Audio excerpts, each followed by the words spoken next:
Haya, nije kwako Harrison Mwilima. No. Hapo Berlin unanisikia bila shaka. Hebu tupatie taswira yako, maoni yako kuhusu yale ambayo yanaendelea hivi sasa Mashariki ya Kati. Yanayoendelea sasa Mashariki ya Kati ni mambo ya kushangaza, kwa sababu kama ulivyosema hapo awali ni kwamba Marekani pia imeingia katika mgogoro huu. Kwa hiyo sasa swali lililopo hapa ni kwamba ni jinsi gani Iran itakavyoweza kulipiza kisasi, kwa sababu kama Iran imeshasema kwamba italipiza kisasi. Kwa hiyo swali lililopo kubwa sasa ni kuona ni jinsi gani Iran italipiza kisasi. Kuna kauli ambazo zimetolewa na kansela wa Ujerumani kuhusiana na hali hii, na bila shaka gumzo linaendelea hapa Ujerumani. Ukisikiliza jinsi ambavyo watu wanazungumza katika hisia zao, unaweza kusema nini kuhusiana na hofu ya Wajerumani, kuhusiana na hali ambayo inaendelea sasa hivi Mashariki ya Kati na kile ambacho kinaweza katokea baadaye, pengine mzozo huu unapoendelea kutanuka katika maeneo mengine? Hofu iliyopo hapa ni kubwa.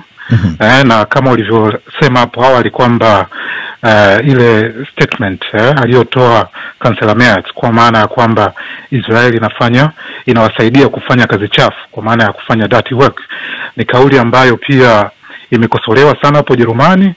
Na kama tunavyojua kwamba serikali yake hii ipo kwenye muungano na serikali na chama cha SPD. Kwa hiyo tumesikia kwamba katika watu kutoka chama cha SPD wamepinga pia kauli hiyo. Lakini pia kama tunavyojua kwamba Ujerumani imekuwa ikiunga mkono Israel kwa muda mrefu kutokana na sababu za kihistoria. Kwa hiyo tumesikia viongozi wa serikali wakisema kwamba Israel ina haki ya kujilinda. Lakini kuna baadhi ya wachambuzi, kuna baadhi ya watu ambao wanaona kwamba hata haki hiyo ya kujilinda, kuna jinsi ya kutekeleza haki hiyo ya kujilinda, kwa sababu kama tunavyojua kwamba ni kwamba kila nchi ina haki ya kujilinda. Lakini kwa jinsi Israel ilivyofanya mashambulizi yake Iran, hiyo pia imepelekea kuwa na mjadala wa kisheria hapo Ujerumani. Kwa sababu kama tunavyojua, ili nchi kutokana na sheria za kimataifa, ili nchi iweze kutumia haki hiyo ya kujilinda, lazima kuwe kwamba kumefanyika mambo mbalimbali ili kuhakikisha kwamba haki hiyo inatumika bila kufanya mashambulizi. Lakini kama tunavyojua, Harrison, nitarudi tena kwako. Baki hapo. Nafahamishwa kwamba Abdul Fattah upo sasa katika laini ya simu. Unanisikia bila shaka? Nakusikia. Isfahan imepigwa, Fordo imepigwa. Unaonaje kuhusu haya ambayo yanaendelea Mashariki ya Kati hivi sasa? Kwa kweli kilichotokea hivi punde au hivi jana katika hatua Marekani usiku wa kuamkia jana iliposhambulia vituo vya nyuklia vya Iran ni hatua ambayo imeufanya huu mgogoro wa Mashariki ya Kati uchukue mwelekeo mpana zaidi na hatarishi, kwa sababu kama ilivyoelezwa vituo vya nyuklia vya Iran vimeshambuliwa vibaya sana, na hili ni jambo ambalo linapelekea kuwepo na hatari ya kutokea mnururisho ya nyuklia katika maeneo ambayo wanaishi wananchi katika viwanda vile au vinu vya nyuklia, na pengine hata athari hizo zinaweza baadaye zikazagaa katika maeneo mengine ya eneo zima la Ghuba ya Uajemi na Mashariki ya Kati. Lakini kubwa zaidi ni kwamba kitendo cha Rais Trump kuidhinisha mashambulio makubwa ya kijeshi dhidi ya Iran yameifanya Iran sasa iwe inakabiliwa na hujuma pana zaidi, badala ya kuwa ni mzozo baina yake na Israel, na sasa kuingiza Marekani. Tukizingatia kwamba tayari vyombo mbalimbali vya Iran kuanzia kiongozi wa juu pamoja na viongozi wa kijeshi wote wametoa sisitizo kwamba Iran haitanyamazia kimya hujuma ya Marekani na lazima italipiza kisasi. Na wakati huo Rais Trump alishatangulia kutoa onyo kwamba endapo Iran itafanya hivyo itakabiliwa na mashambulio makubwa na mabaya zaidi. Kwa hivyo hali ilivyo hivi sasa imekuwa ni mbaya zaidi, na hakuna ambaye anaweza moja kwa moja akatabiri kwamba huu mgogoro mahali ulipofika utaweza kuzimika au kumalizika kwa haraka au la. Nafasi ya Urusi tayari inajulikana na msimamo wake jinsi ulivyo. Iran inasema naratibu mashambulizi ya kujibu mashambulizi ya Marekani kupitia msaada wa Urusi, na kuna mjumbe tayari ameshatumwa Moscow kwenda kujaribu kuomba msaada huko mpaka hivi sasa, lakini hatujajua kama India itapita upande wa Israel ama India itapita upande wa Iran. Pia tumeshuhudia kimya cha Jordan na Saudi Arabia. Unazungumziaje kuhusu misimamo ya India, Jordan, Saudi Arabia kuelekea mzozo huu? Kwa hakika misimamo ya nchi zote ulizozitaja kuhusiana na mgogoro huu, zaidi ninavyoiangalia mimi ni misimamo ya kisiasa na si misimamo ya kuchukua hatua za kivitendo kujiingiza moja kwa moja katika mgogoro wa Iran na Israel. Kwa bahati mbaya ni kwamba kwa upande wa nchi za Mashariki ya Kati, akthari zao kama zitachukua hatua pengine za kusaidia, ikiwa ni kiintelijensia au kwa ajili ya kilojistiki kusaidia mgogoro huu, hofu yangu ni kwamba nchi hizo zaidi zinaelekea pengine kuiunga mkono Israel na pengine kuiunga mkono Marekani na si kuiunga mkono Iran. Na kwa upande wa Urusi, tusisahau kwamba hata Rais Putin mwenyewe ameeleza wazi kwamba Urusi ina uhusiano wa muda mrefu, na hata kuna idadi kubwa ya raia wa Israel ambao wanazungumza Kirusi, kuonyesha kwamba mfungamano wake na Israel si mfungamano wa kisiasa tu, lakini unaingiliana pia hata katika mtazamo wa kijamii. Kwa hivyo mimi kwa muda mwingi katika suala hili nimekuwa nikiangalia Iran kwamba ni nchi ambayo katika mgogoro huu inapofika suala la kuchukua hatua za kijeshi, kwa sehemu kubwa sana Iran iko peke yake kwenye suala hili. Inachofuata zaidi labda ni uungaji mkono wa diplomasia wa nchi ulizozitaja. Haya, baki hapo hapo, nitarejea kwako. Tuangalie sasa kauli ambayo imetolewa na Rais Trump kutaka mabadiliko ya uongozi Iran, lakini tumsikilize sasa hivi Ibrahim Rahibi akiwa Dar es Salaam, Tanzania. Bila shaka unafuatilia mzozo huu na mpaka hapa ambapo tumefikia, tunaona kwamba Marekani imeingia, imepiga. Unadhani kwamba hatua hii ya Marekani inavuruga kabisa ile fursa iliyopo ya kufanya juhudi za kidiplomasia katika kujaribu kutanzua mzozo huu kati ya Israel na Iran, ama unaona bado matumaini yapo ya kufanya diplomasia? Nikianza na kauli ya balozi wa Irani ambayo alisema shambulizi la Marekani kwenye vinu vya nyuklia la Irani ilikuwa ni tangazo la kufuta rasmi mazungumzo ya diplomasia.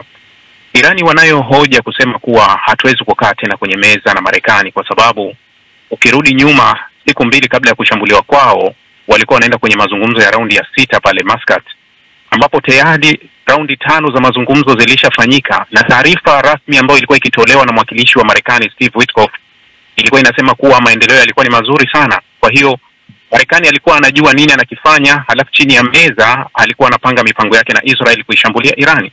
Kwa hiyo Irani wanayo hoja ya kusema kuwa Marekani haaminiki tena kusimamia diplomasia. Lakini swala la diplomasia limewekwa wazi. Mara kadhaa viongozi wa Irani wamekariri wakisema kuwa milango yao ya diplomasia iko wazi kabisa ikiwa itabidi, lakini wamesisitiza swala la kuwa hawawezi kukaa kwenye meza hali ya kuwa wanashambuliwa. Kwa hiyo kama Marekani angekuwa na nia hasa ya diplomasia, angeanza kumshawishi Israeli kwanza acha kushambulia ili turudi kwenye meza ya mazungumzo. Lakini unaona kuwa Marekani ametoa green light kwa Israeli ambayo haina mipaka, huwa yani uungaji mkono usio na masharti. Kwa ndio maana unaona kuwa Israeli anaendelea kwa nafasi yake. Ukirudi kwa Irani, amechukua tahadhari alizoanza nazo kuanzia mwanzo kuepusha mzozo mkubwa, kwa sababu hata mashambulizi yanayoelekezwa Irani yanatoka baadhi ya nchi jirani ambazo Irani hajazigusa wala kuzishambulia, hata kimzozo na jirani zake. Lakini unaona kuwa hata alivyo. Naam Ibrahim, kwa hayo ambayo unayaeleza na jinsi mambo yanavyosonga mbele sasa hivi, na wito huu ambao umetolewa na Trump kwamba yeye anapendekeza au anasema yuko tayari kwa mabadiliko ya kiutawala, ya kiuongozi nchini Iran. Kauli hii anasema lengo lake ni kuifanya Iran iwe dola kubwa zaidi, dola yenye ushawishi zaidi, anasema making Iran great again. Kauli hii unaiona vipi? Ni kauli ambayo ni kama inaibeza Iran au ni inafanana na kicheko cha stihizai? Ni kauli ambayo ukichukua ilianza mwanzo kabisa wa vita, kwa sababu Israeli walivyoanzisha mashambulizi ya Juni 13 walikuwa na slogan yao inaitwa Rising Lion. Ukitazama kauli hiyo inaakisi hiki anachokizungumza Donald Trump, kwa sababu Israeli mara zote wamekuwa wakiunga mkono utawala ulioanguka wa Irani, ambao hata ukitazama kwenye bendera yao kulikuwa kuna simba. Kwa hiyo wanaenda kumuhuisha upya simba wa Irani arejee. Kwa hiyo utaona kwa kama Trump alisahau kidogo, lakini huu ulikuwa ni wimbo wa mwanzo kabisa wakati wa Israeli wamevamia Irani kuanzia mwanzo. Kwa hiyo baada ya mashambulizi ya nyuklia wakawa kama wamesahau kuwa tulikuwa tuna jambo la pili, lakini hili ni jambo ambalo linazungumzika kwenye midomo, lakini utekelezaji wake itaziacha nchi zote za Mashariki ya Kati zikiwa zimelipuka vibaya sana. Hata Israeli itakuwa imeondokewa na watu karibu nusu ya wote ikiwa utekelezaji wa hili, kwa sababu huwezi kupindua utawala, ni lazima uje na ground invasion. Kama utakuja na ground invasion, unaingilia wapi? Wanajeshi wa ardhini watapitia wapi? Na hawa wanajeshi karibu 1,000,000 wa Iran kwa jumla na wale reserve watakuwa wamekaa wapi? Manake unahitaji vita ya muda mrefu zaidi. Anaweza Donald Trump akatumia miaka yake yote madarakani na atakuwa hajatimiza hilo. Asante sana Ibrahim. Abdul Fattah Musa umemsikia hapo, na Harrison najua kwamba unafuatilia. Naja kwako tu hivi punde, lakini ningependa kumsikia hapo Abdul Fattah Musa kuhusu kauli hii ya kutaka mageuzi, mabadiliko ya uongozi nchini Iran ambayo imetolewa na Donald Trump. Unadhani kwamba kweli inaweza kuleta tija yoyote hata kama watafanikiwa kuleta mabadiliko katika swala la uongozi wa Iran, ama unawaona wa Iran watashikilia msimamo wao kuhusiana na mpango wao mzima wa nyuklia, kwa sababu wanaamini mpango wao ni kwa matumizi ya amani na swala la Marekani kuwashinikiza kwao wao haliingii akilini? Iran, utawala uliopo hivi sasa wa Kiislamu unakabiliwa na upinzani wa ndani na upinzani wa nje, wakiwemo utawala wa kifalme uliopinduliwa ambao mrithi wa ufalme huo na watu wanaomuunga mkono, bali na makundi mengine ya upinzani wakati wa mwanzoni baada ya mapinduzi yaliyobadilika kuwa upinzani na serikali. Na hata ndani ya nchi kuna upinzani pia. Hili ni jambo ambalo halikataliki, lakini kitu ambacho wa Iran na wa Israel wamelikosea kistratejia na ni kosa ambalo wamekuwa wakifanya kila mara ni kusahau kwamba wa Iran ni hata wale ambao wanapinga serikali, linapokuja suala la utaifa, linapokuja suala la umoja wa ardhi ya nchi yao ambayo wanajivunia kwamba ina ustaarabu wa zaidi ya miaka 3,000 au 5,000 nyuma iliyopita, hapo Wairani wote huwa wanaungana pamoja. Na ndicho kitu ambacho wao walitarajia Israel baada ya kufanya mashambulio ya kushtukiza mwanzo wa Juni 13 kwamba utatokea uasi wa ndani wa kutaka kuangusha utawala, jambo ambalo ndilo zaidi Marekani kwa muda wote imekuwa ikilifuatilia, kuiumiza Iran kiuchumi ili kuleta mabadiliko ya utawala kupitia uasi wa kijamii. Lakini hilo jambo ambalo kwa bahati mbaya halikuweza, tunasema ni bahati nzuri pia, halijaweza kufanikiwa. Na hivi sasa pia ikiwa ni suala la kutegemea kutumia nguvu za kijeshi kama alivyotangulia kuzungumza mzangu hapo bwana Ibrahim, kwamba kuamua kuchukua hatua kama hiyo si rahisi kuweza kubadilisha utawala wa Iran kama ilivyofanya mwaka 2003 katika kuangusha utawala wa Iraq uliokuwa chini ya uongozi wa Saddam Hussein. Kwa hivyo suala la kwamba ubadilishe uongozi au madaraka, mfumo wa utawala wa Iran kwa nguvu za kijeshi ni suala ambalo linaweza kusema hata kuhalisia kwamba ni ndoto kwa Marekani kuweza kufanikiwa katika jambo kama hilo kirahisi. Abdul Fattah Musa, Iran inasalia kuwa adui mkubwa sana wa Marekani katika eneo la Mashariki ya Kati tangu mapinduzi ya Kiislamu ya mwaka 1979 yaliyoongozwa na Ayatollah Ruhollah Khomeini yaliyomuondoa madarakani Mohammad Reza Pahlavi aliyekuwa akiunga mkono nchi za magharibi wakati huo. Na tangu wakati huo mataifa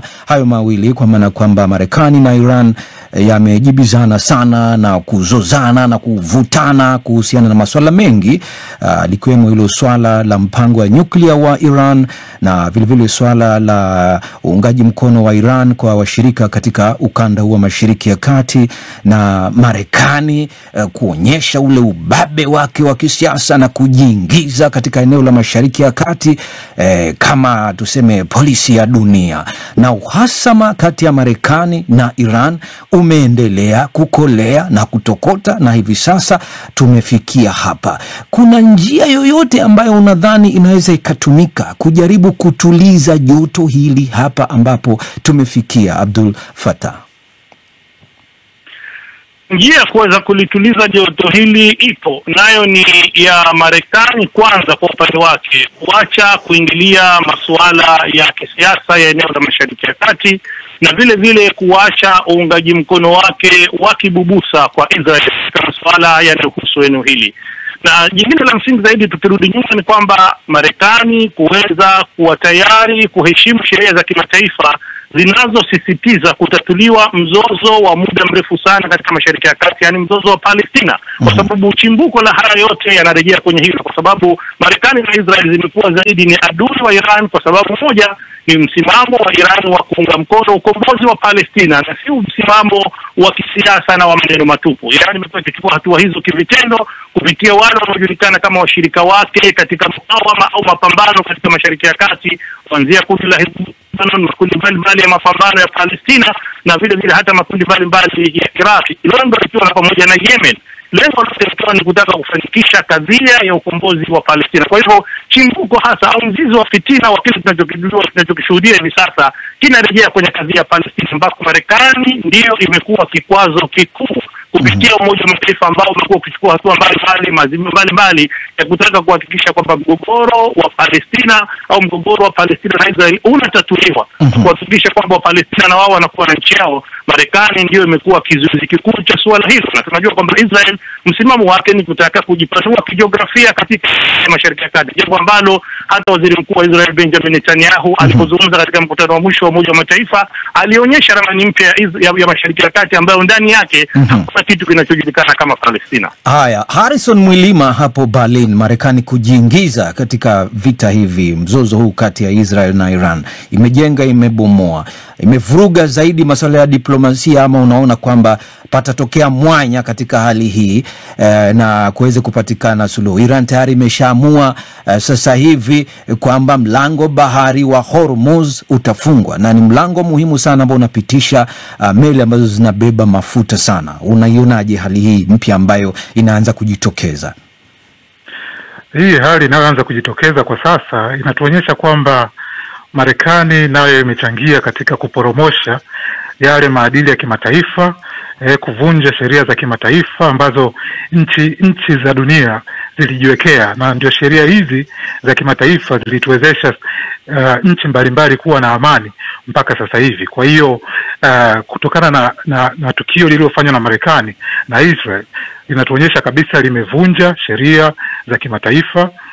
Na kwa maana hiyo sasa ina maana kwamba nchi yoyote au uko mbeleni inaweza tu ikaamua kusema kwamba mimi navamia nchi nyingine kutokana na haki ya kujilinda. Kwa hiyo hicho ni kitu ambacho naona kitachukua muda mrefu sana mpaka kurudi kwenye ile hali ambayo tuliokuwepo, kwa sababu kama wenzangu walivyosema, huwezi kushambulia nchi ambayo ipo katikati ya majadiliano ya kidiplomasia. Kwa hiyo hicho ni kitu ambacho kilivunja sheria za kimataifa. Tukirudi katika mlango wa Hormuz, mlango huo tumesikia kwamba bunge la Iran tayari limeshapitisha sheria au maagizo kwamba serikali inaweza ikafunga mlango huo, lakini tukumbuke kwamba karibu 5% ya gesi na mafuta yanapitia katika mlango ule. Kwa hiyo mlango ule ukifungwa utasababisha pia kutetereka kwa uchumi duniani kote. Ina maana hapo sasa bei za mafuta zitapanda kwa sababu zitakuwa zinashindwa kupita katika mlango ule, bei za gesi zitapanda.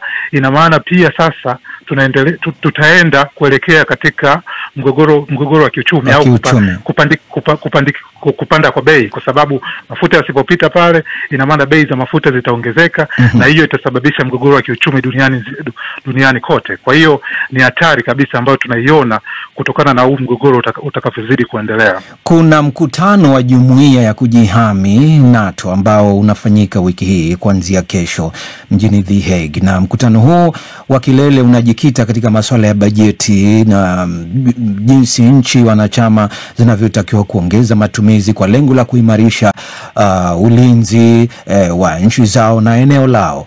Lakini mkutano huu unafanyika chini ya wingu zito la haya ambayo yanaendelea Mashariki ya Kati. Ibrahim Rahbi, ukiangalia katika mkutano huu wa NATO na haya ambayo yanaendelea katika Mashariki ya Kati, unaiona wapi dhima ya NATO katika mgogoro huu? tumekuwa na shida moja kwenye majukwaa ya kimataifa haya yanayofahamika kama labda G20, G7, lakini hata NATO, katika kipindi hiki ambacho majukwaa ya shughuli nyingine yanapogeuka kuwa majukwaa ya kisiasa. Sioni kama kutakuwa na tofauti kubwa sana ya mkutano huu wa NATO na mkutano wa G7 uliofanyika hivi karibuni kule Canada, ambapo tunaona kuwa mkutano ule ulibeba dhamira moja tu, kuwa ya umagharibi ya ikiingia kifua Israeli na kuipa haki Israeli haki isiyokuwa na mipaka ya kujilinda, kwa sababu haki ya Israeli ya kujilinda huwa haina mipaka yake, popote ilipo inaweza ikaingia. Kwa hiyo unaweza ukaona kuwa washirika wengi wa NATO ni washirika wa Israeli. Hata mshirika ambaye anaonekana labda anapingana na Israeli, Uturuki, tunamfahamu misimamo yake, na ndio ambao Marekani amekuwa akitaka kumtengeneza Irani kuwa aina ya nchi kama Uturuki, ambayo inaweza ikapinga kwenye majukwaa, lakini chini ya meza inaendesha mambo vizuri tu bila shida yoyote. Kwa hiyo sioni kama kuna jipya ambalo NATO watalileta, isipokuwa wataenda kutetea kile ambacho, na kauli utazisikia nyingi za viongozi wa NATO watasema kuwa Israeli ina haki ya kujilinda, lakini mara zote huwa wanasema Israeli ina haki ya kujilinda, hawatoi mipaka ya kujilinda mpaka wapi. Kwa hiyo kwangu mimi mkutano wa NATO sioni kama utakuwa na jambo lolote jipya, isipokuwa Irani anatakiwa abaki kwenye msimamo wake. Kitu kipekee walichokifanya Irani ni kutokupaniki baada ya mashambulizi ya Marekani, kutokupaniki baada ya Israeli kuua viongozi wengi. Wamebaki kwenye utulivu, huku wakijua kuwa wako peke yao na hawana mshirika yoyote nyuma yao. Hata wale tuliamini walikuwa washirika hasa wa Irani, hapana, wale ni washirika wa kimaslahi. Lakini inapokuja swala la dhiki, Irani alifahamu vizuri kabisa kuwa nitasimama peke yangu. Kwa hiyo ndio inavyotakiwa abaki kusimama peke yake na asitoke nje ya mstari kama wenzake walivyotoka, kwa sababu na yeye akitoka nje ya mstari tutavuruga kabisa eneo la Mashariki ya Kati na dunia nzima itavurugika. Harrison, unamsikia Ibrahim anasema haoni tija katika mkutano wa NATO. Kifupi, maoni yako kuhusiana na yale ambayo unayatarajia katika mkutano huu? Kabla ya kwenda ambayo ninayatarajia, tukumbuke kwamba mkutano huu unafanyika The Hague, lakini jana pale Uholanzi, pale The Hague, kulikuwa na maandamano makubwa sana ambayo yalifanyika katika kupinga vita hivi vya Iran, kupinga vita vya Israeli kuelekea Gaza. Kwa hiyo kulikuwa kuna maandamano makubwa sana. Kwa hiyo nakubaliana na mwenzangu kwamba hii mikutano ya kimataifa imekuwa ni kama inapendelea upande mmoja. Imekuwa kama inapendelea upande wa Marekani na upande wa Israel, lakini haiangalii upande mwingine.